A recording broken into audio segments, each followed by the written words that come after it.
When the right people come together at the right moment, when they care almost as much about winning as they do about each other, they can become the best of the best.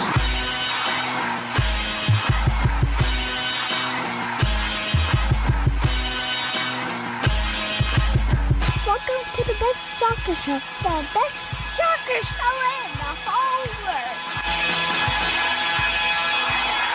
Here we go. It's the best soccer show. Jason Davis, Jared Dubois, live on your Thursday night. We're from the east side. We're from the west side. Oh, Probably that's about as far as I'm going to go got with beef? that. We got the whole beef? thing. No, I'm from the. Are you calling me Tupac? I'm from the Beast Coast. You're from the Best Coast. I can't even say said it. it, not Can't believe me. it's coming out of my mouth. Can't believe it's coming out of my mouth. Well, you know who killed Tupac now, right? They finally figured that out. Yeah, That's some dude from like Henderson, Nevada. In the well, I mean, suburbs. he was a gangster. Let's not God. act like he was nothing. He was a gangster, clearly. Was it? Did we figure out that Suge killed Tupac, or was that was it not necessarily You mean Biggie? Suge? No, Suge was involved. Suge Knight was definitely capable of having his own guy whacked, like his own guy knocked off, like that. Absolutely. Wasn't Suge in the car? I thought. Well, that's the thing. Like maybe it was all staged so that Suge wasn't the one going to get shot. Just the deep state of hip hop, huh? This is like the conspiracy theories. Actually, I did not follow that story.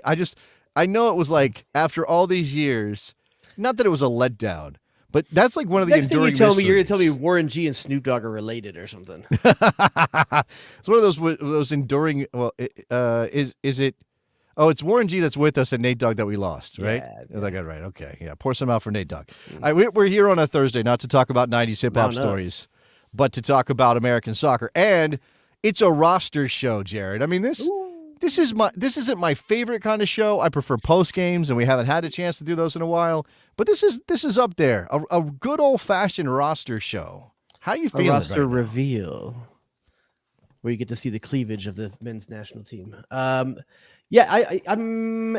This was an interesting one to come out because I think it was obviously certain things about it were already kind of spoiled for us. We knew that certain guys were likely not to make the team, but what's interesting is hold on. You prefer your rosters, no spoilers? Is that how that is? You stay off the internet? You're like, no spoilers. I need to get my roster. I need to watch it later. all I'm saying is that there's a few guys that unfortunately we already knew were not going to be a part of this I know. team I during the know. last minute injuries. Principal among them being Christian Pulisic and Tim Weah. We already knew Adams was out long term. So what's interesting though is for the first time since Berhalter has been back at the helm and roughly a year since the last time we had to really learn something. The last couple rosters kind of picked themselves. Everyone was healthy and you kind of knew whatever he was going to go with it. Whether Gio was going to be a starter or not, that's a question. Where he was going to play. Those kind of things are still out there. But now we get the chance because Berhalter's hand is forced and we're getting to see what he thinks the depth of this team looks like positionally. Yeah, I think that's probably right. I mean, there's this weird look. This is a combination of things. It's just that. It's not just that you've got a camp and you want to put a team together and get a look at them. You have to win this series, right? You have to win this tie. Now go into that for me. Okay. Why do they have to win? Because here's the thing. Okay.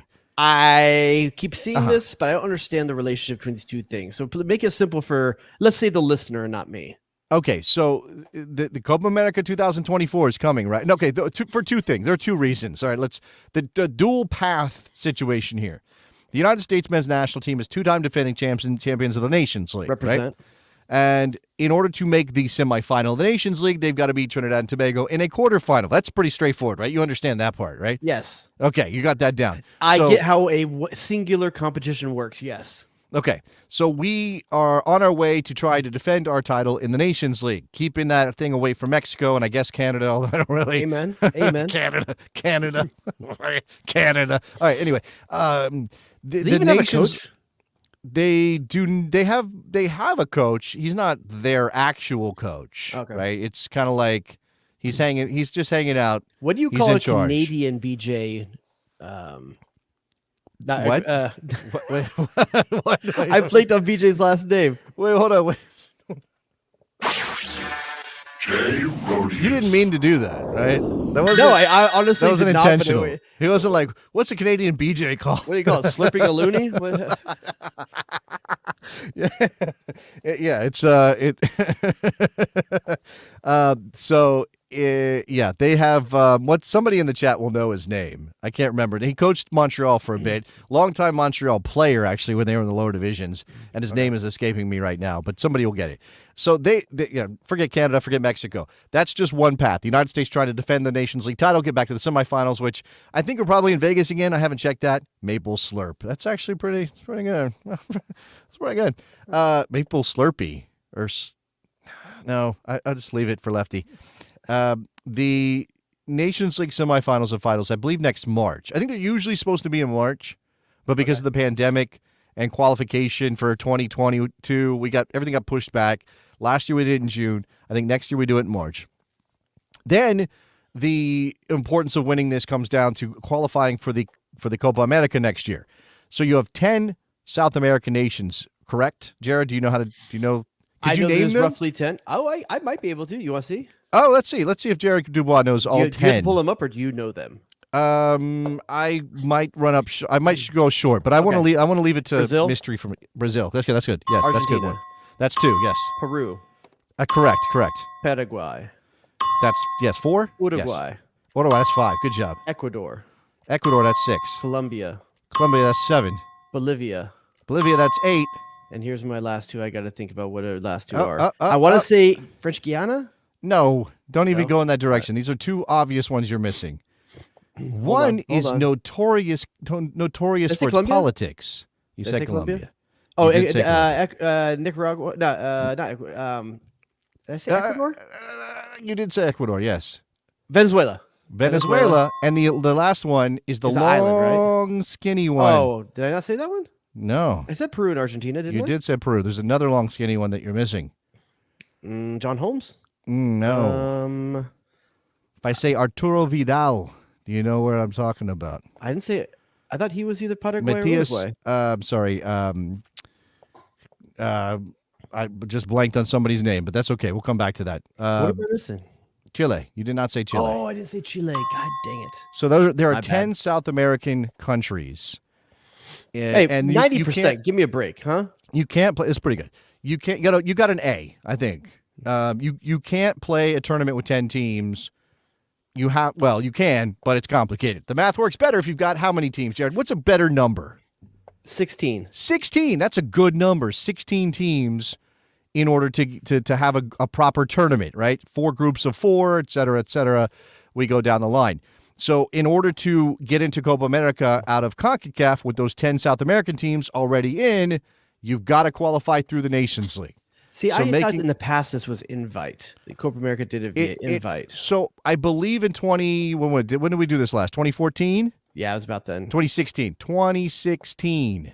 You're right, did it's between the this. 2 World Cups. Yeah, sorry. I believe that the United States did get a direct invite and didn't have to qualify. That's for when we it. went out to Argentina in the semis, right? Semifinals got wrecked by Messi in the free kick. This time around, they're not doing that.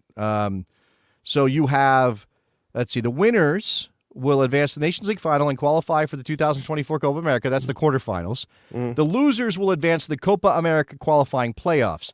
So we're not technically done. And like if we somehow we manage to lose to Trinidad and Tobago in these 2 legs, we wouldn't be done. But it would be. It's not the first times Americans have said that out loud. No. I understand. I'm saying that if we did lose to Trinidad and Tobago, we would still have a shot at Copa America, but obviously it would be not great. Happy. Yeah. We'd be very unhappy about that result. Yeah, obviously Trinidad Tobago has been a trap game for U.S. before for qualifying for tournaments. I'd like to think that we could learn from our mistakes, and let's be honest, even without Christian Pulisic and Well, let me check. Let me check. Hold on. Omar Gonzalez not going to start in this one, so I'm feeling a little bit better about things. a little bit better. What about Puddles? How do you feel about Puddles? I don't know how the Puddles. They're playing in Port of Spain. What's the Puddle situation in Port of Spain? I have seen in the past that players need to be escorted across them in Port of Spain. Yeah, that's okay. Let's hope there are no puddles. But listen, in Port of Spain. you could lose. You should be able to lose 4 more starters from this team, and we should still be able to conceivably beat, maybe not overpower, but beat Trinidad and Tobago. No disrespect, but that's where this team is at from a talent base at this point. This should be a 2-legged affair that the U.S. should not get trapped in. Okay. So we've set the stage, and I want to get to what we need. The game's not until next Thursday, a week from today, as we speak to you here on the show. And I'm not sure what we have a plan for next Thursday quite yet, so bear with us on that. I want to ask you about that game because that's the game in Austin. The first leg is in the United States, home leg. But let's go through the roster, right? Because you just said that we knew coming in, spoiler alert, no Christian Pulisic, no Timothy Weah, definitely no Tyler Adams. Yeah. So let's talk about who we did call up. And Jared, this is how we do it here on the Best Soccer Show. You stop me if you want to talk about anybody, but we'll also talk about the position group as a whole. And I've got a kind of mini game for you that I want to play when we get through this. I enjoy games. Yeah, I'm not sure this is exactly up your alley, but we'll do it. I just played a Can You Name the Countries of South America game. You did just play that, and you got 90%, which is a pretty good grade. It's for an Public, American public education, sir. When it comes to Americans and geography, you did us proud. Goalkeepers: Ethan Horvath, Gaga Slonina, Matthew Turner.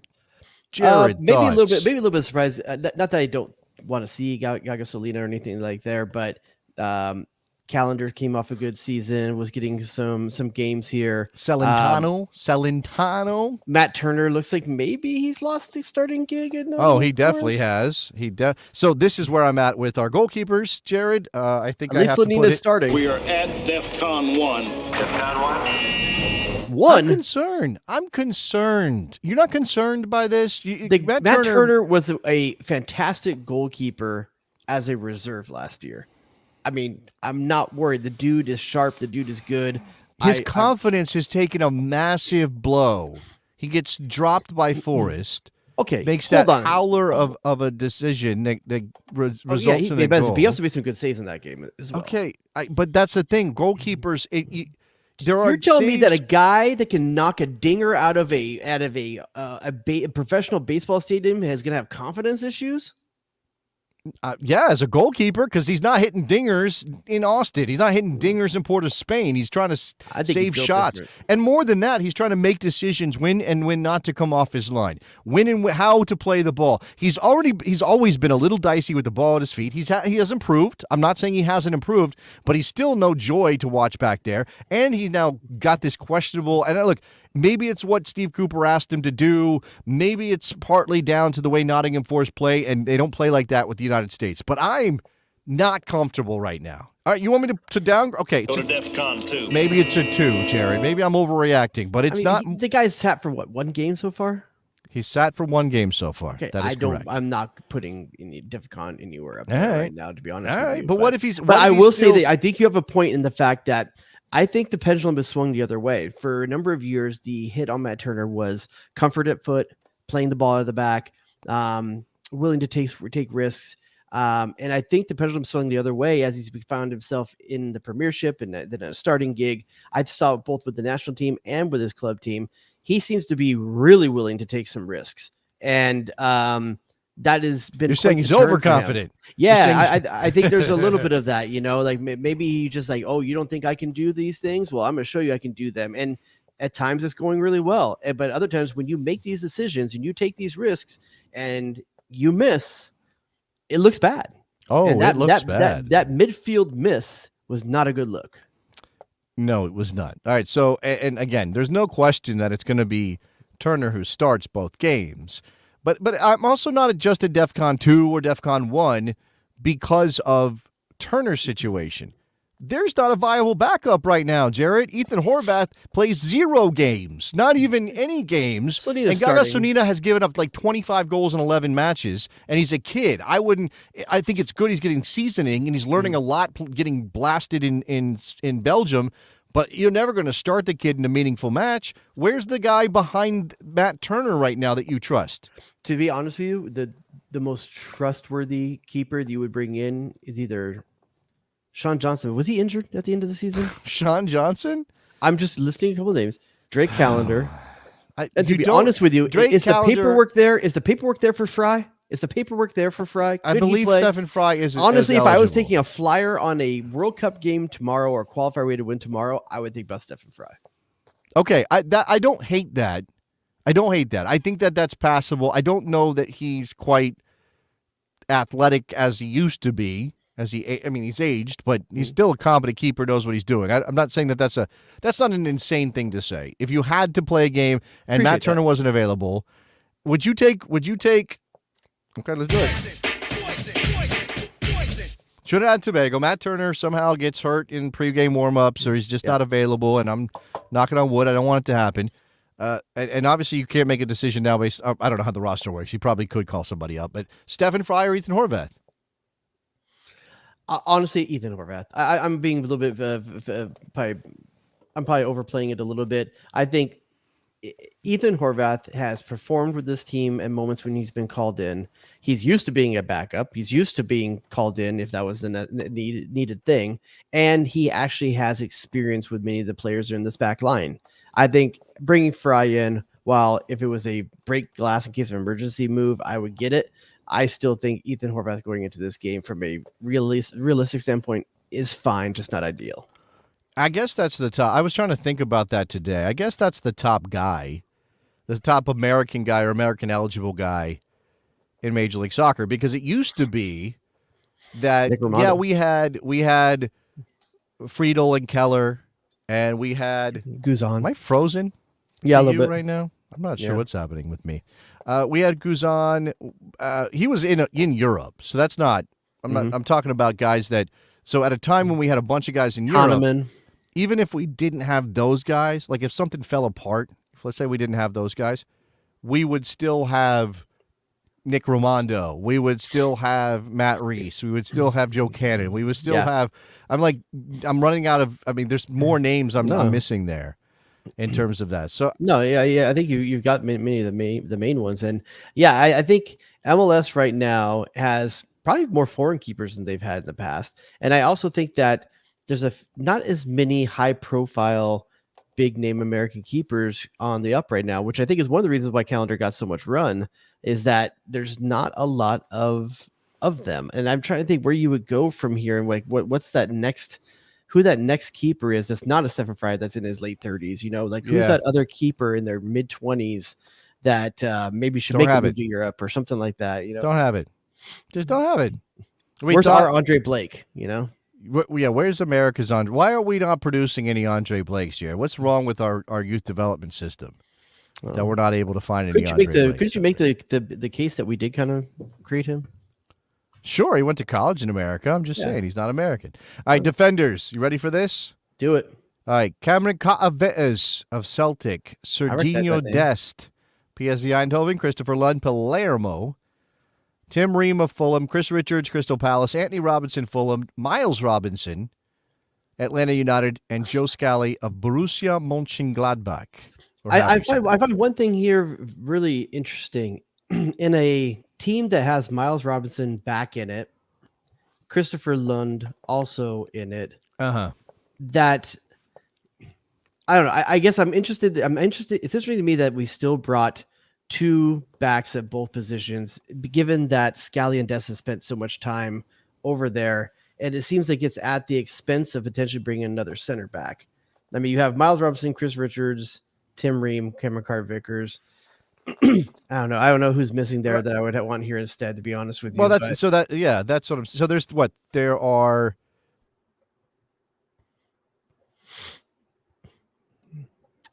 Oh, now you completely froze.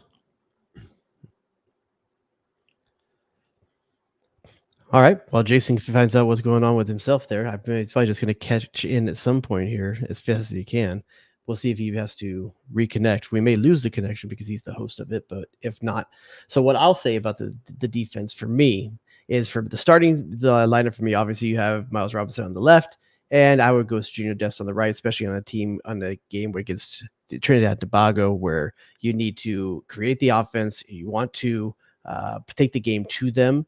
I would go with those two. That's pretty much chalk. On the back line, I would also go in the center. I would go with me personally, Chris Richards, and I would say Tim Ream, just for that veteran. Oh, is he back? Look at him there. I am. Look, we switched places. Yeah, I had okay, switch it back. I had a browser crash. I think it was the goal.com website, which is garbage, by the way. I'm sorry to badmouth. What is? Goal.com. Terrible website. Don't ever go there. Like, seriously, don't go there. It's the worst. Anyway, When I was doing filling while you were gone, as I was giving. I'm sure you're doing an amazing job of that, by the way. Such a professional. I was giving my starting back four. I went with the chalk that is Miles Robinson and Sergio Dest. Obviously, you're going to want to try to create offense. You want to take the game to a team like Trinidad Tobago, where you got to figure that they're going to try to play on the counter.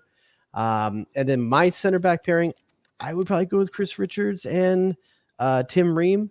I think that's chalk. You could make the argument though that the backline may not have a lot of work, and if Trinidad does want to play in the counter with speed, maybe Miles Robinson over Tim Ream is a better decision there. But I just think you go with the guy that's been playing. I think you want to be careful of turnovers in midfield, and I trust Tim Ream way more with the ball than anybody else in that group. Yeah. Right. So if you're talking about distribution from the back, it's Tim Ream that you want to play quarterback back there. So I know we were working our way through that. I think in terms of the fullbacks, there's no question about who starts.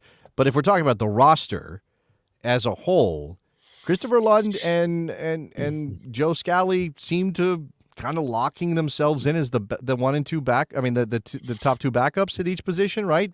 Yeah, and I don't disagree with that. I think Christopher Lund's looked very good, I think he's looked preferable to Joe Scally or Sergio Dest on the left. Obviously, he should. It's such a small sample size. The only issue I have is a small sample size. Like there's not a lot to go on. Like we're like, okay, yeah, but I'm not going to let that hurt my opinion of him. That means in that sample size, he's been effective. So why would I knock him for that? I understand that, but I'm saying, you haven't seen him in a competitive environment. You haven't seen. And Joe he has to play. Been limited in that position for the national team as well. I think that's 2 true. games there. That's fair. That's fair. No. And again, it's not. I guess I'm okay with it because there's nobody else really that's stepping into that void. Like we like, oh, Anthony Robinson's a slippery arrived. slope on both sides. To be honest with you, Yeah. maybe a little bit deeper on the left side, but on the right, what's the drop off from Joe Scally? I mean, we know that Reggie Cannon is trying to make a move and See, at QPR, did that happen? I think that confirmed, right? I think he got out of Portugal, yes. But I haven't been hearing much about him since then. Right. Yeah. Then after that, then you start looking at MLS players potentially, like a George Bello. I'm sorry, Bello's Sure. now in Germany, isn't he? No, George Bello's in Belgium now. Excuse me. I believe that's correct. You got a Bello. I mean, I don't want the DeAndre together. I don't think we go backwards. And I don't. So if we're going to talk any snubs at all in the defender group, I'm not snubs, but names that come to mind, right? No Walker Zimmerman. Mm-hmm. Are we moving on from Walker? Is he just not there right now? Is this because you've got Chris Richards and Miles Robinson kind of emerging? You don't need a Walker anymore. I mean, he went to the World Cup. I think it's if you end up a couple of key injuries, you call in the veteran from the bullpen, and that might be his role going forward. Mark McKenzie is another name to just throw out there. I do think he's a step behind this group, but you could make the case for Matt Miazga, who's looking really good in MLS. That's another one. Yeah, not here, not involved. But I still think that this might be like tier 2, tier 3, where you get down to that level. I think these are probably the right guys. How about this one at fullback? How about DeJuan Jones, DJ Jazzy Jones, as you call him? I don't him? know. It's a snub. I don't think he's clearly ahead of Joe Scally. I think it'd be a snub if he was clearly. I think Joe Scally is performing at a high level in Germany, and I think the moments he's had some opportunities with the national team, he's looked good. And not to say the DJ Jazzy Jones hasn't, but yeah, I think that's a very servable, maybe top of the pecking order, tier 2 candidate for right back. But here's the thing. Here's the sad thing about DeJuan Jones, if he plays on the right, and we have 2 new right backs to consider in Timothy Weah and Weston McKennie. I'm going to let that slide because listen, I'm just saying they are weapons at that. I mean, Timothy Weah is a weapon at that position. No, yeah, he is. But if you have him, you play him at winger because that's where he's best suited for. I think if there was another winger that it was at a high level right now, you would potentially think about if there was an injury to Sergio Dest. Well, I don't know that I would elevate him to that level yet, right? We're still watching, and I'll get to a left-sided winger here in a second, who's not a winger for his club team, which is one of the things I wanted to bring up. But one of the things that came out of Berhalter talking to the media about this roster today is a question about Luka Kolyosha. And he said he's in regular conversations or having regular chats with Luca Koleosho, the 19-year-old U.S.-born player who is also eligible for Canada, also eligible for Italy. He's got options, right? He's out there checking out which one of these nations he wants to play for. If he comes in and he's a winger, maybe that does give you the option of, hey, maybe Tim Weah is our right back. Or maybe Serginho Dest moves over to the left side permanently, and we have Tim Weah. Obviously, Anthony Robinson's a fine left back too. But look, you can't have too many options, right? Well, here's the thing: we've talked for a while now. After Tim Weah and Christian Pulisic, it's a drop. It's a decent sized drop to what are your best options after that. We're talking about playing Gio Reyna out of space, out of position. You're talking about look at we're gonna get to the forwards here in a second, but it is a significant drop from the players that we're talking about. So Koleosho, if nothing else, gives a an excellent depth piece for scenarios just like this that we're in. All right, let's go to the midfielders. Paxton Aronson, Eintracht Frankfurt, Johnny Cardoso International, although there's lots of rumors out there that he might be making a jump to Europe very shortly. Luca de la Torre, Celta Vigo. Leonard Maloney of Heidenheim, Weston McKennie, Juventus, Yunus Musa, AC Milan, Gio Reyna, Borussia Dortmund, and Malik Tillman, PSV Eindhoven. The thing that stands out here, Paxton getting a call to this team when there's also a U23 camp indicates the depth issue that you have right now, right? That's why he's at here, the creative positions of midfield. Yeah, you've got some issues, right? But there's also this too, right? Paxton Aronson is certainly more of a Gio Reyna replacement than he is a Musa or a McKennie kind of player, right? Very similar when we talked about Jordi Mihalovic in the last 2 years. Do you think that Malik Tillman would be asked to play more like a McKennie or a Musa than he would to be asked to play like a Reyna if he was forced to the line? I think we've always thought that Malik Tillman would be that Reyna backup. I think Paxton is there for experience. I think it's there if Gio Reyna, who's had a lot of injury problems, was to go down and you start Malik Tillman, who's the backup to that? I think it's worth getting him in the system, get him the experience, start building that depth and get him familiar with the system at the next level, because Gio Reyna is one tackle away all the time. One tackle away from potentially being out for a while. It's on Gio Reyna to start establishing the point or the plot line that isn't who he is anymore. He's got a ways to go for that.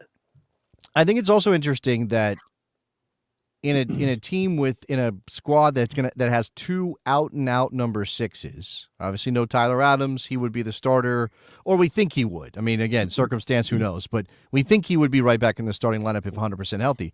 But in a team with two clear defensive midfielders, Johnny Cardoso and Leonard Maloney, neither of them is going to start a game.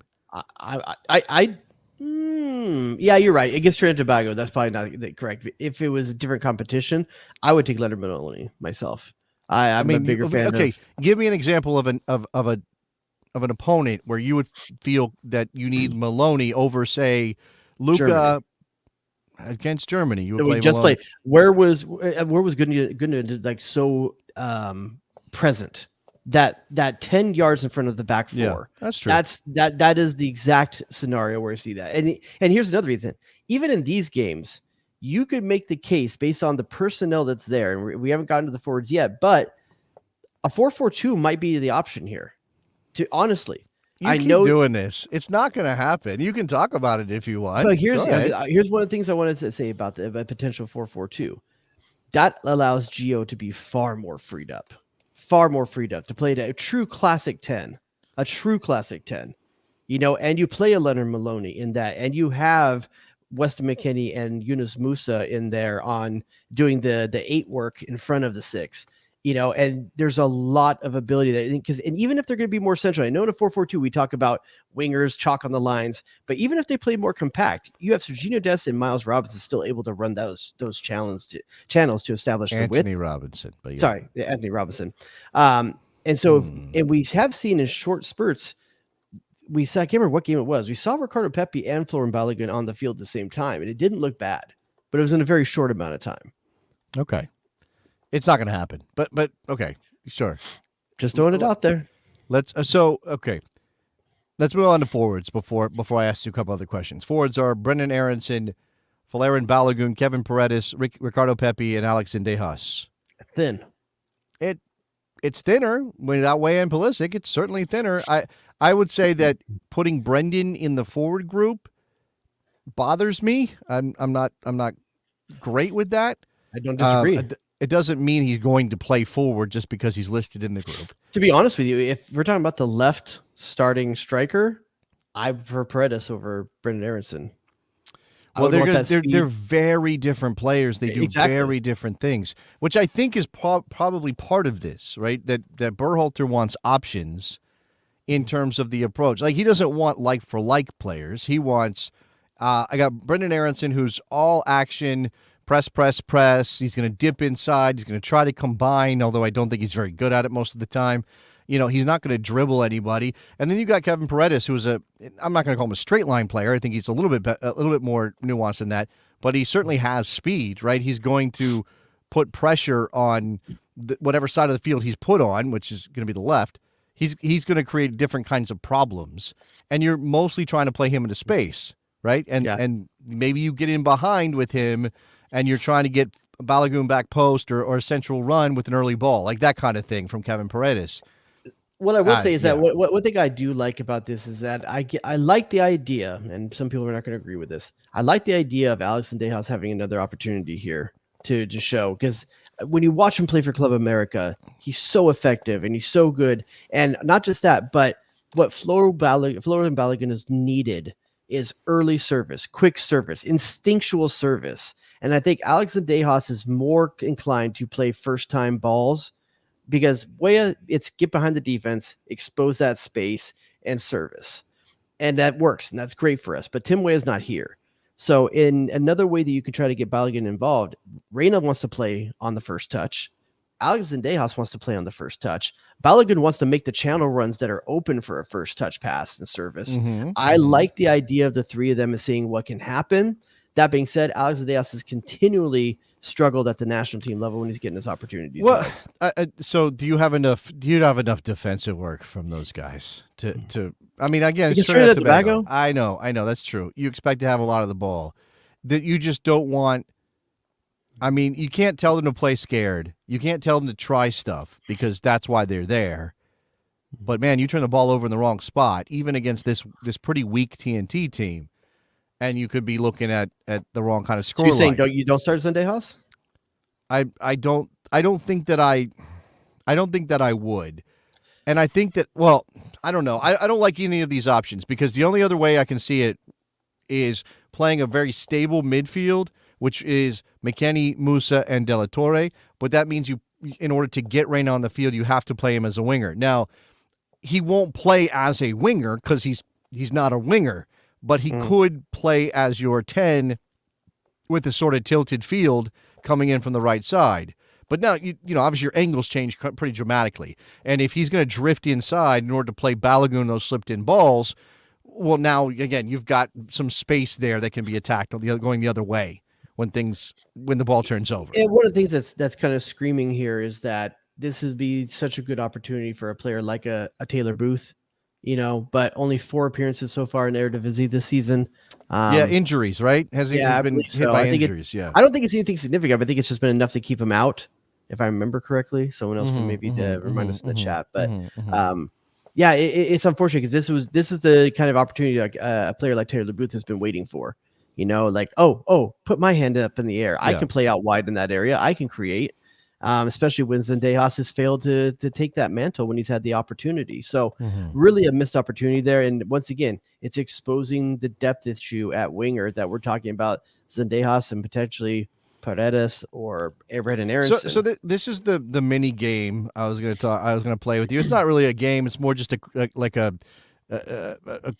sort of binary thing. Is the way that this is laid out in terms of positions. I mean, we know all the goalkeepers are goalkeepers, and I guess all the defenders are defenders, although we could argue about Sergiño Dest and the way he plays, I suppose. Yep.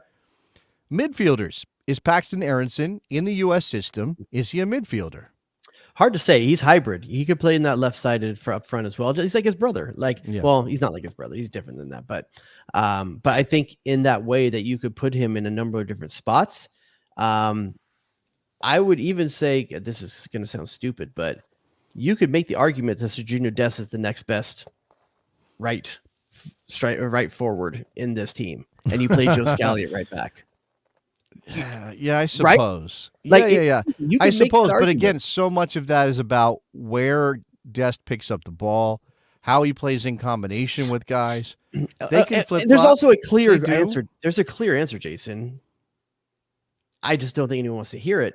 Gio Reyna played the right side of right forward for us many times before people started to figure out his better position was in center of midfield.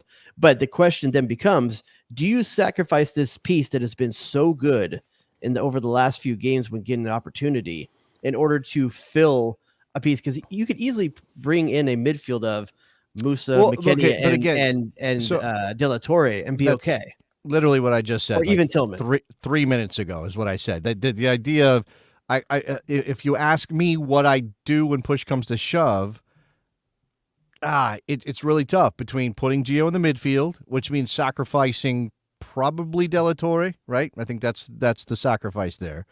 Not that he would be a starter if everybody was healthy, but he's a competent player. He's a clean on the ball kind of player, which I think you need in midfield, because as much as I like Yunus Musa, not necessarily the cleanest player with the ball. Great moving the ball forward at his feet. And then we know Weston is always trying little flicks, little chip passes, little things here or there. He doesn't love to do sort of just the simple stuff.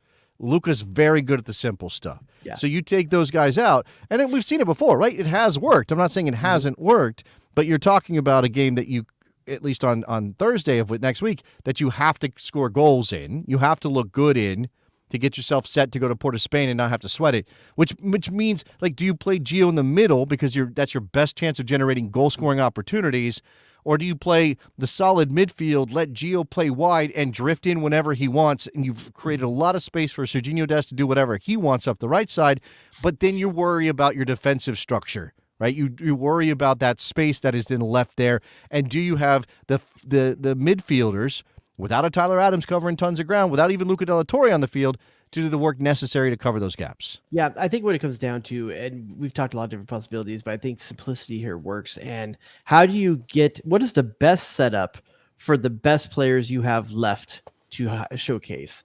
Yeah. Florian Balogun, the best way to showcase him is to have Gio Reyna underneath him.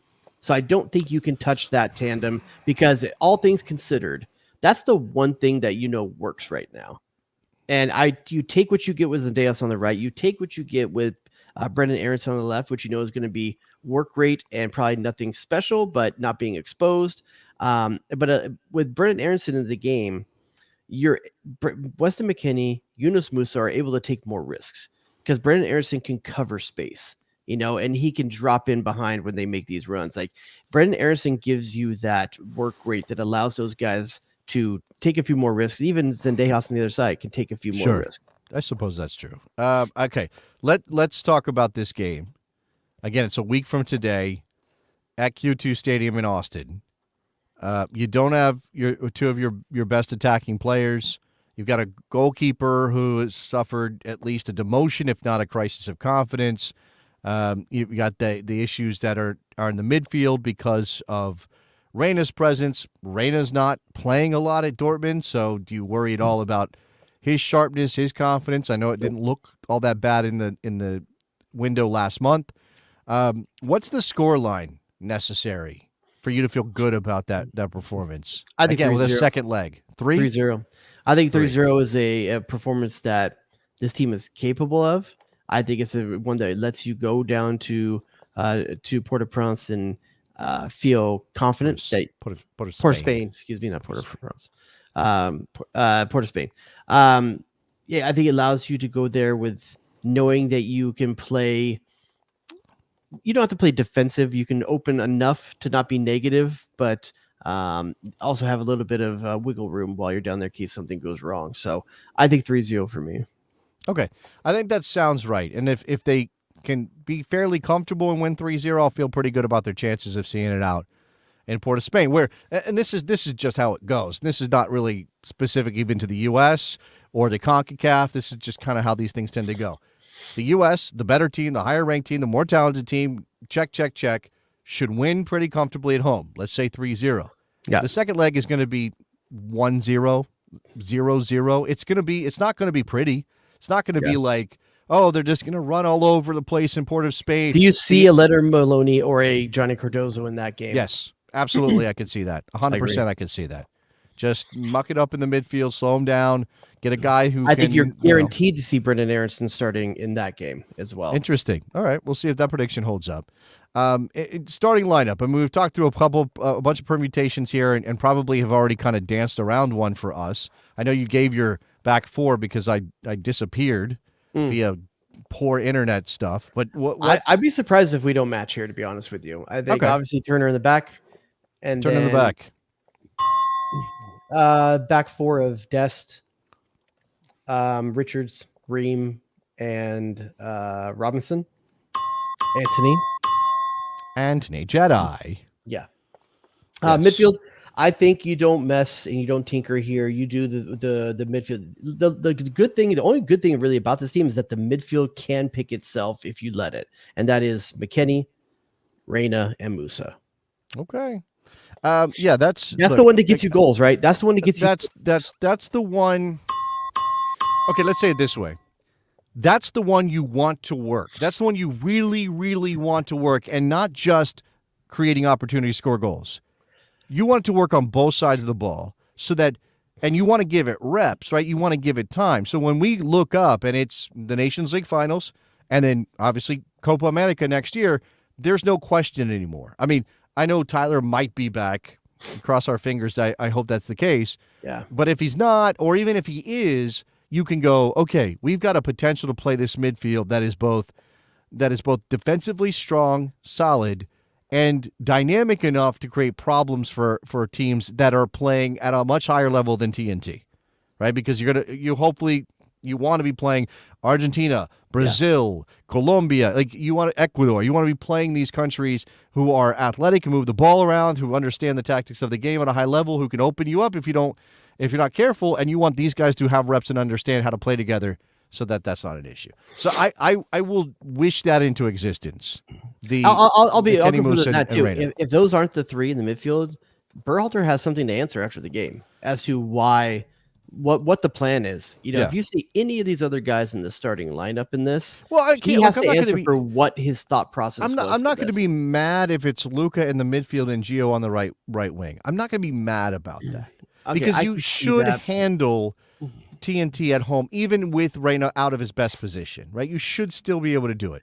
I just love the idea that you can not only win this game comfortably and set yourself up to qualify for the Nations League final in the Copa America, but you can also give reps to a trio of players who could be playing for the next 8 to 10 years together in that midfield. Right? I'm going to go back to this for one more time, and you're going to hate me for this. To go back to the idea on the 4-4-2 just for one more moment. The U.S. has struggled. Tattoo. Do you have any tattoos? You don't. I don't believe it is right for all the occasions, but right now on the team that's in there that we have, and the way that Trinidad is going to play, the U.S. has struggled to break down teams in the low block. It really has consistently. That's true. But that's another reason for playing Gio in the midfield. So, by putting the second striker in there, you allow yourself to lean into the wide service, and trying to get knocked down balls in the box and break down that way. Again, this is what people complain about, though, Jared. It's not like, hey, let's throw another 4 in the box so that we can continue lumping crosses and hope we have somebody on the end of them. It's let's find a different way. Let's improve our ability and our combination play and our ability to stretch an opponent and pull them from side to side. If you're going to do that, which Berhalter's teams are kind of side to side as part of the deal, right? Let's work our way to a place where we can break it down a team, even if they pack it in, without having to just to whip in crosses and hope. I should clarify just a little bit. I don't really think that they should start in a 4-4-2. I'm just talking about as the game progresses, if you're struggling to break down that low block, and if you get 50, 60 minutes in, that is a consideration on something to do differently if you have to change the game. Okay. I mean, look, I'm not against responding to what the game gives you and finding a way to kind of adjust as necessary. I just don't think you should ever be married to one singular strategy. Well, I'm sure the answer to that question Just from because somebody Pep Guardiola does it doesn't like mean everyone should. Berhalter would be 4-4-3-3 is our base, and then we work off of that in different ways. The dude was right? playing 3-5-2s a year ago. I'm just saying that that's probably where we're at. And again, even to that point, we may see a lineup that says 4-3-3. We may see a lineup that looks like a 4-3-3 on paper, but then when the game starts, Reyna, who was lined up, who was on the left side of that front line in the graphic or on the paper, is drifting underneath two guys that are maybe even you have somebody on the left who's pushing inside, and it's playing like a 4-2-2-2, Jared, or something like that. Like, there are other ways that it can look depending on what the game is giving you and depending on what you're asking the players to do. And I'm not saying like willy-nilly, let them go figure it out. That's a little too Jurgen Klinsmann for me. But if Reyna sees that there is space to occupy, half space on the right side, underneath the front line, in zone 14, like if he sees this space, then do that. Occupy that space. Find those pockets. Get on the ball. I want Gio Reyna on a half turn 30 yards from goal because that gives us a chance to score goals. Absolutely. I don't know how often they're going to be 30 yards of goal with space because it's going to be in a low block. But what I'm worried about, though, is with a starting lineup, and let's give our forwards real quick so this makes sense for me. For me, the starting forwards are Alex Zendejas, Flo and Balogun, and Brendan Aronson. Man, I don't love that. I don't think there's a version of it that I do like, to be honest with you. Don't love that. I guess that's it. Okay, now that being said, hold on. Wait. Wrinkle. I know you like Zendejas. I know you like his game, and certainly the ability to beat players off the dribble. I'm seeing at least one person in the chat said Malik Tillman on the right side. Could you see that? I could see that. I don't know that I would start it, though. I think I would want to play a guy that plays that position consistently. If anything, maybe the Malik Tillman over Brendan Aronson, because Brendan Aronson is too pragmatic. I think we're starting to see Malik Tillman be more of he is more of a Weston McKennie type of player than he is a Gio Reyna type of player, just in terms of his box-to-box abilities, defensive work.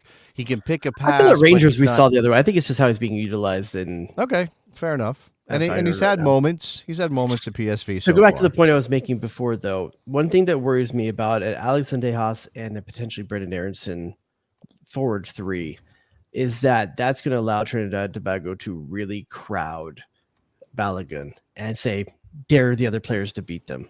Dare those two guys to beat you, and it's going to make Balogun very, very compact, and the two center backs are going to kind of sit in tight. If I was Trinidad Tobago, that's what I would do. Like, dare those guys to beat you. Sure. You know? Well, that's why the logic of Zendejas on the right makes sense. Because if anybody's going to beat someone off, beat a fullback off the dribble, set something up, cut inside. That right-hand side should be dangerous. With Sergiño Dest and Zendejas, you have two guys that can beat guys on the dribble. Like, probably the best two guys that can beat guys on the dribble that would be in that starting lineup. All right. So, okay.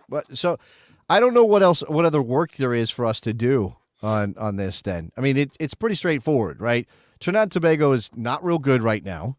They're not a team that you should lose to. I know we've said that before, and you've already brought up Puddles, and we're all very sad about 2017. We're still sad about 2017. But beat them handily in Austin, because this is not just a one-off game in Trinidad and Tobago. This is two legs. You get a home leg first as the higher seed. Set up a big score. 3-4 goals, go off to Port of Spain, grind it out for 90 minutes, come home, Copa America Nations League Finals. And Nicholas Murray giving a shout out to saying, I want Diego Luna on the half turn 30 yards from goal. Did Diego Luna get a call up to that U23 team? I believe he did. In fact, I know he did because, Jared, I don't know if you know this, but I have a radio show. WNBC. WNBC. Nice piece of soccer, right? I have a... All right, maybe we'll talk about that at some point. I did a radio show today. And a guest on that radio show was Pablo Mastroeni, and he did indeed say that Diego Luna had gotten called up to the U23 team, which, of course, he deserves that 100%. Yeah. So Definitely this someone is, that could potentially. Now we talk about a Reyna backup down the road. That's Diego Luna. yeah, and he's more of a menace. Well, look, I'm underrating Gio. I'm not being fair to Gio when it comes to his defensive work and athleticism. I think that Gio's issue is that sometimes it feels like he gets bored. It feels like if he's not getting the ball enough, he drifts out of games a little bit. It feels Is like that sometimes fair? he gets pissy. Well, that too. That's what I mean, I guess. Is that I mean I think it goes somebody back to the body language, I don't remember what game it was. I have no idea what game it was, but I know this bounced around the internet for a little bit in U.S. men's national team circles. There was some breakout or something. Gio Reyna's got his arm up. He's on the right side of the field. They're about to cross the midfield stripe. He's got his arm up, calling for the ball, and there's like 3 defenders between him and the guy with the ball. Like, there's just no chance the ball ever gets to him. But he's like, have you "Give ever me the watched ball, Kobe or Jordan, baby? They think they're always open. I Like know. that's the difference in those mentalities. Like I know. I'm I love open. that. I do love the sauce that Gio brings. I just, sometimes you wonder where his head's at. Yeah. Is there Before we anything move you on want from the to get national to? team? I do have 2 things I want to talk about. One, let's talk about potential fringe players, and it's a thought exercise right now. When you look at this midfield right here, Mm-hmm. are any of these players would you move out for a Lucho Acosta if he was available? Yeah, I mean, Paxton Arrington would not be ahead of Lucho Acosta. Potentially Malik Tillman? Potentially, although I think Malik can do more things. and sort of serve Potentially multiple- Brendan Aronson being taken out, Yeah. and Yeah. yeah, Yeah. I think there's something to be said there. So Yeah. down the road, assuming that But do happens, you think that's real? Do you think that's real? I don't Is that know. going to happen? Okay. I don't know. I How like about to think it is. how about this one? How about this one that I saw You're today gonna on the steal my internet? You're gonna steal my thunder. I said I had 2. You're gonna steal. Oh, my you have thunder another right now, one. and I said I had sorry. 2. I'm sorry, brother. I'm sorry. I know Go you ahead. talk I'm about not- soccer I'm for a not- living, but every once in a while I I'm think not taking things it from too. you. We'll see if it's the same thing. Actually, today I talked way too much about Rush and U2 and Bob Seger. It was terrible. Like, I'm not saying that's bad music. I'm like, come on, guy. Like, let's get into the current century a little Today's bit. Tom Sawyer, man. Yeah, we played Tom Sawyer on the show. It's a great song. It's just, It's okay. yeah. Okay. I would take you 2 in that battle of those 3 any day. But, Sure. were we both going to say the name Tata Castellanos? We were both going to say Tete Castillo. Here's the interesting thing. This seems to be coming solely from an NYCFC fan I know. that seems to have inside information from the club. Now, there is a certain elements of this that do make sense in that he was in the country for a certain amount of time. And there seems to be a debate over, we've always talked about 5 years was the mark, but there seems to be people are saying that 2.5 years can also be the mark. Based But on the what? thing is, he's not here now. And so everything I've always understood in the past is that you have to have 5 years and you have to be presently in the country for this to work. So I'm not sure how, but let's just live in Yeah, look, I remember this. So this is where the Lucha Acosta thing is also like, I can't remember the details on this because he went to Mexico, right? And did he get some sort of pass for going to Mexico? And they were like, oh yeah, that didn't count.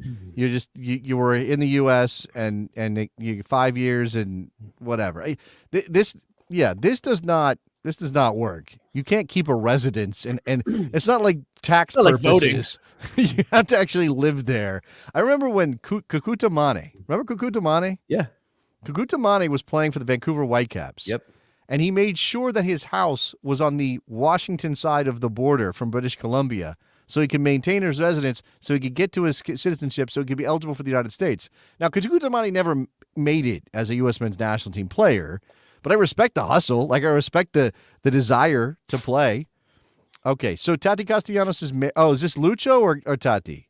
Which one are we talking about here? Yeah, Trouble Troubleman 7270 says his wife is a U.S. citizen, so it might be 3 years of citizenship. I'm not sure which of the two. Well, we all remember David Regi, so David Regi. So there's that too. So, but here's the question. Let's just have a thought experiment. Tata Castellanos, red, white, and blue. He's American, signed, sealed, delivered. Where does he fall in what you're seeing in this roster right now? Man, it's real tight. I think he's ahead of Pepe. I do. I think he's ahead of Pepe. He's playing. He scored double-digit goals last year in Spain. I think he's on 5 already this year. He scored 4 goals against Real Madrid last year in that one game. I mean, I'm not saying that buys you a spot in the national team forever, but it's pretty good. Here's the thing. Pretty good. He's a lot more like Balogun than he is Pepe.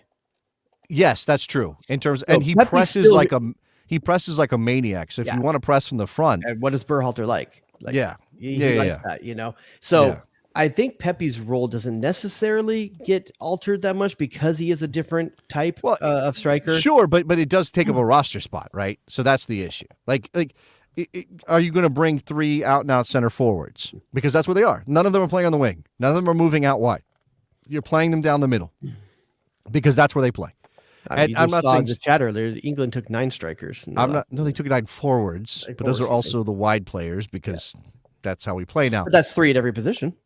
Sure, that potentially that's fair, but yeah, I guess. But I don't know how big that roster was, or whether or not they play with any midfielders for England. I don't care about England. Tati Castellanos would be in the U.S. men's national team. I agree. He would. I agree. I think it makes it interesting. Yeah. I think Josh Sargent's going to have a tough time breaking this team if that was to happen. I mean, it gets fun real quick. Yeah. It gets fun real quick if that was to somehow happen. So we need someone with a bit of international law background. Maybe you mean citizenship law, like whatever, like immigration law. We need immigration law. Is that what you're saying? We need Funkle Steve to come in here. An abogado is what we need on the what? Show. An abogado. An avocado? No. Okay. Adobo? No, an abogado. An abogado is a lawyer. It's the Spanish word for lawyer. Okay. You say so. All right. So the national team getting together as of Monday. There's MLS before that, Jared. Oh, a couple of these series are going to game 3. Jared, are you ready for this? I couldn't tell you where we are anywhere in this. I have not watched a single playoff game. That's incredible to me. It's just it's so uninteresting to me that we're literally 3 weeks into the playoffs and the first round isn't done. Like, what the hell? Okay, I suppose that's fair on some level. I don't know. I just don't find anything compelling about making. Okay, let me try to sell you on something. Okay, the series is over now, so it's going to dissipate really fast. But here's something a little spicy that might get your interest. So, Philadelphia beat New England at Subaru Park in Game 1 of that series. Carlos Hill came off in that game very early with a knock, with an injury, and New England loses the game. We're moving on to Game 2 at Foxborough, which happened last night. And ahead of that game, Matt Polster, Matt Polster, pretty decent player, spent some time in Europe, came back. Matt Polster said maybe we should start targeting their players like they targeted Carlos Hill. Like maybe we need to go out there because apparently we're not going to have our guys protected.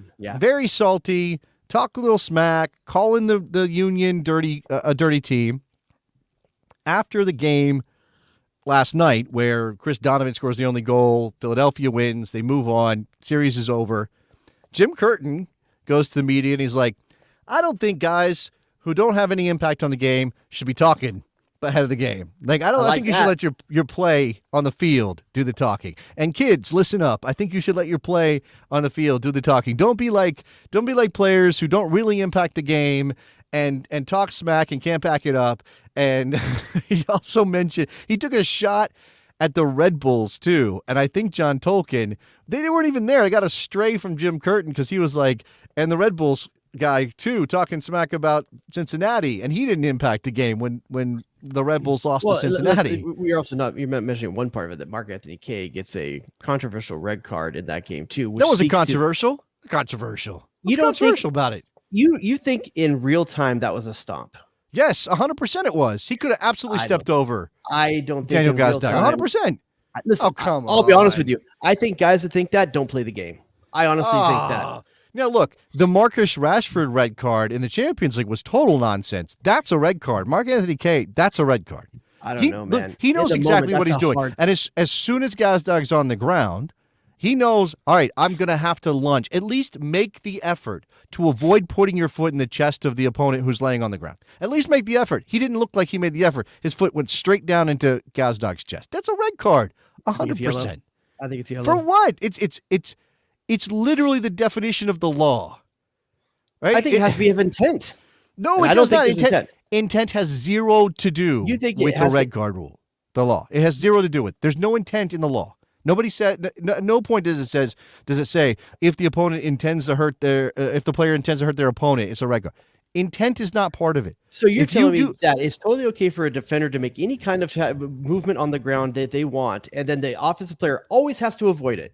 Always has to avoid it. What? What are you talking about? They had a moment where they're wrestling for the ball. Gazdag goes down because he trips. That's not the foul. Well, it is a foul.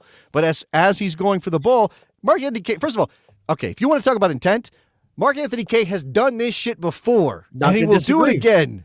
I'm not going to disagree, But I'm All right. just saying, like, for me, as a person that's been tied up like that, and there's a person underneath you, it is tough to avoid that. It's tough.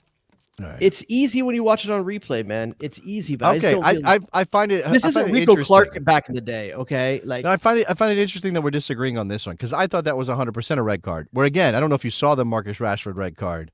yeah, in the that one Champions also League. on slow-mo looks worse than it was in real time. 100%. And I hated the fact that they were like, oh, look how bad this is. You're watching slow motion. Of course it looks bad in slow motion. You can't referee the game in slow motion. You have to referee the game at full speed. And I don't know if VAR, I actually need to look this up. I don't know if VAR are using slow motion. I think probably are because we see them sometimes, right? Like, Yeah. oh, what? In fact, that You can moment, see it over I the think referee's shoulder sometimes when he's watching stuff. I think that's terrible. I don't think that replays should be I watched think in it slow should motion. be if you are trying to make a decision on a penalty, if a ball's in or out of the box, or Exactly. something like Sure. that. Sure. I think there's elements, but if you're Yeah. If the ball's is it on the line, over the line? Where's the line? That 100%. Yes. Handball. I mean, I think sometimes the handball law is just garbage. It's the law, not the VAR that causes the problem with the handball situations.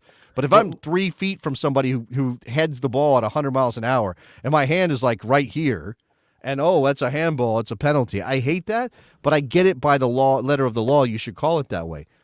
The red card law or calling. Speaking of coaches having things to say after the game, what do you take of Vancouver's situation, and how long of a suspension are we looking at here for Vanning? He walked it back. I know the. Can you No, walk something like that back? No, probably not. You said you're gonna find this dude floating in a river or something like that. Like, well, this is where we get into that stupid thing people do where they compare suspensions and like, Vanni Sartini got 5 games for talking about a referee with a silly, jokey, bad metaphor. Like he shouldn't have said it, but it's obviously a joke. And Kai Wagner got 3 games for being racist, right? Which apparently the union are upset because they think Bobby Wood was also saying some pretty messed up stuff. Although I don't know that he said anything racist towards Kai Wagner. I don't know. Basically, what MLS is saying is that referees matter more than black people. Not black people, Asian people, excuse me, as well. Minorities in general. You can't say that stuff, though. Damn, dog, that's in a That's what you just said. One got a 3-game suspension, one got a 5-game suspension. Well, no, Sartini's hasn't happened yet. I think Sartini's probably looking at least 5. At least 5. What do you think? think? I think Kai Wagner's situation is the fact that he owned up to it. I think that's probably why it's less than other ones. Doesn't make it okay by any stretch. No, but not at all. Somehow we can know all this. We still don't know what Bruce Arena said. Well, we don't know what Bruce Arena said. Omar Gonzalez said some interesting things after that loss. I haven't listened to that. I haven't listened to that soundbite yet. He pretty much, without doing, he kind of tried to walk it back, but he pretty much said somebody in the coaching staff sold Bruce out, which again, everybody kind of knows that already, but it's not been explicitly said. We obviously don't know what Bruce said. As we discussed when it happened, I think Bruce probably said some stuff he shouldn't have. I think he's probably been saying that stuff for years. Yep. I think probably people let him get away with it because he's Bruce Arena and he's old school and all that stuff. Yeah. And then somebody finally got pissed off enough to call him on it. And Omar Gonzalez said they should have handled it through Revs HR, Jared. What do you think? Yeah, I think someone's got a Napoleon complex. We all know who that is. Omar Gonzalez. The last one I want to talk about, the kind of interesting stuff of the playoffs. Again, the Red Bull Cincinnati situation. How do you feel about Matt Miazga? So he gets into it with the story fans. You think is true. Oh, I thought you were talking about the referee. Well, I'll talk. That's what I'm leading up to. So he gets into it with the fans.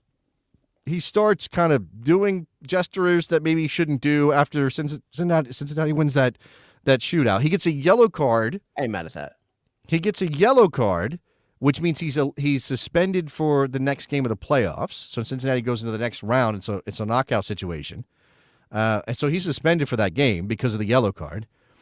He's like, it looked like maybe he knew he was going to get in some trouble, and he started trying to make a heart gesture at the end, like, "Oh no, I love you guys, like a little Kai Kamara situation. Yeah, and then he goes and talks to the referees. But this is what you're talking about, right? Like, what actually happened? A lot of different scenarios that when it first came out, some player barged into the referee locker room, office. I don't know what you call the room they're in after the game. Their quarters. They have a locker room. The referee's room. I think it's just the yelling referee's and room. demanding explanations and all this kind of stuff. That was the way it first came out. A player, and wasn't sure if it was Cincinnati, if it was Red Bull, or what.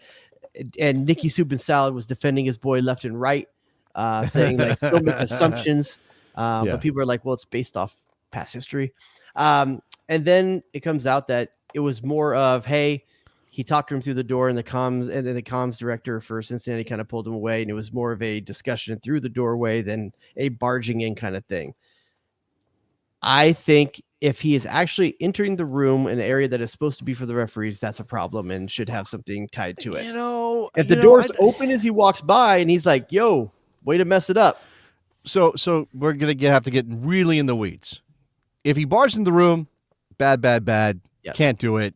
Absolutely terrible. Again, that's what the PSRA tweeted. But I think referees should get that benefit only if they have to comment after the game. They should have to face public comment after a game in return for that kind of seclusion. No, come on. They get to hide in a veil of secrecy, and they've got a layer. There is a mechanism by which referees can be asked questions about what happened in the game after the game. I'm not saying it's great, and I have to go back and look at the details, but there is a mechanism for that. My wife has a mechanism to keep me out of the bed, but it's not as good. I'm telling you. I don't think putting them in front of the press is a good idea in like a not that MLS it would be more than like three guys who write for blogs. I think there should be three rotating members of the press that after each game get to have a behind closed doors question and answer. I don't think it's like that. You write them down, you submit them, and they write down an answer and send it back. You think it should be face to face? I do. Okay.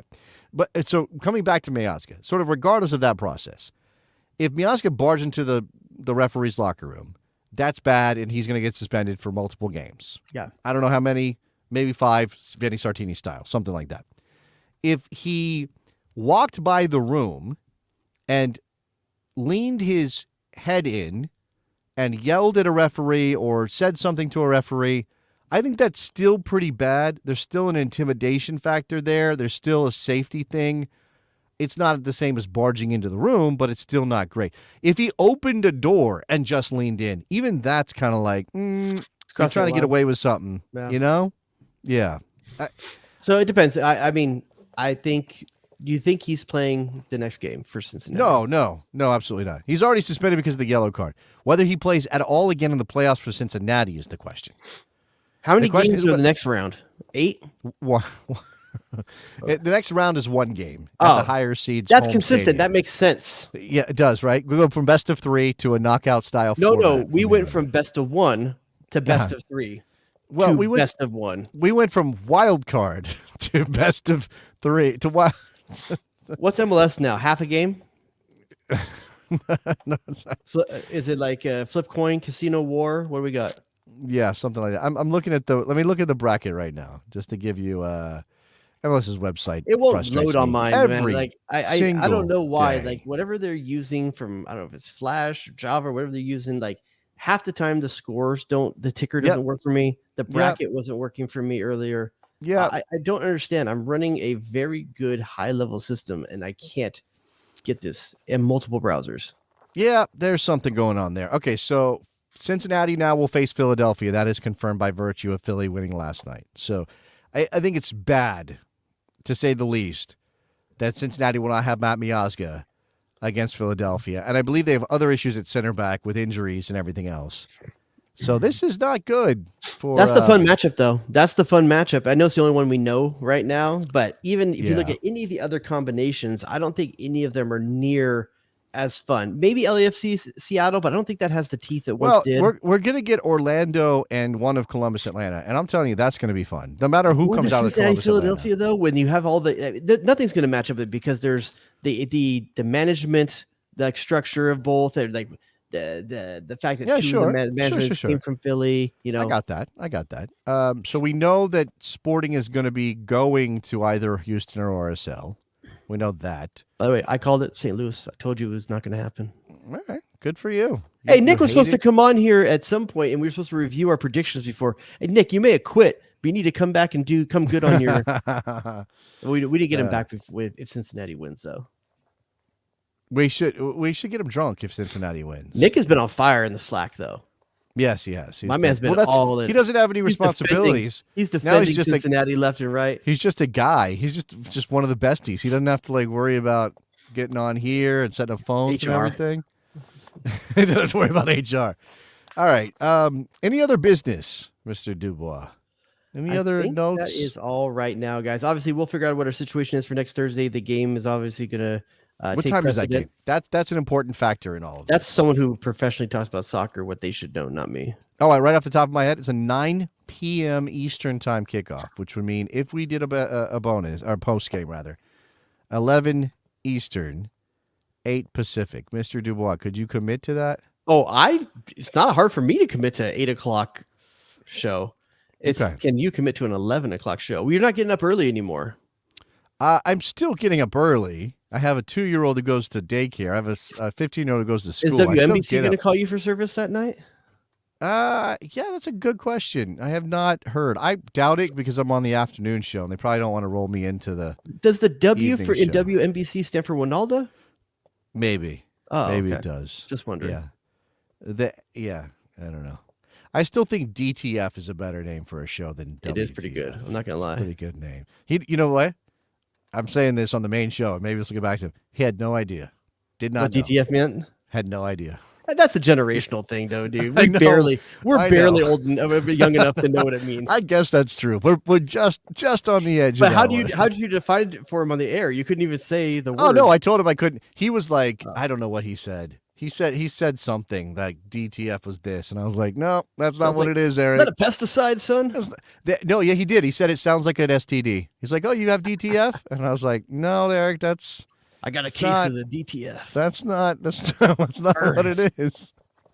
That's not what it is. Oh. All right, I got to take my little kid to ice cream. Okay, go get your ice cream. Thank you very much, besties. We will talk to you soon. Bye.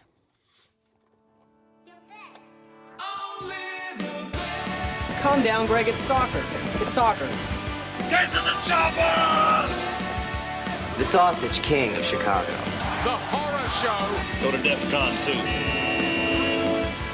Who asked those questions? Can I get a manager? Can I please get a manager? Okay, assholes. Sun's out, guns out. It was there. Oh, here we go, saucing them up. Hit him. Wet. Damn, dog, that's in a approach. Michael freaking Oscar Fiscal. Can I get a manager? Can I please get a manager? Jay Rodius.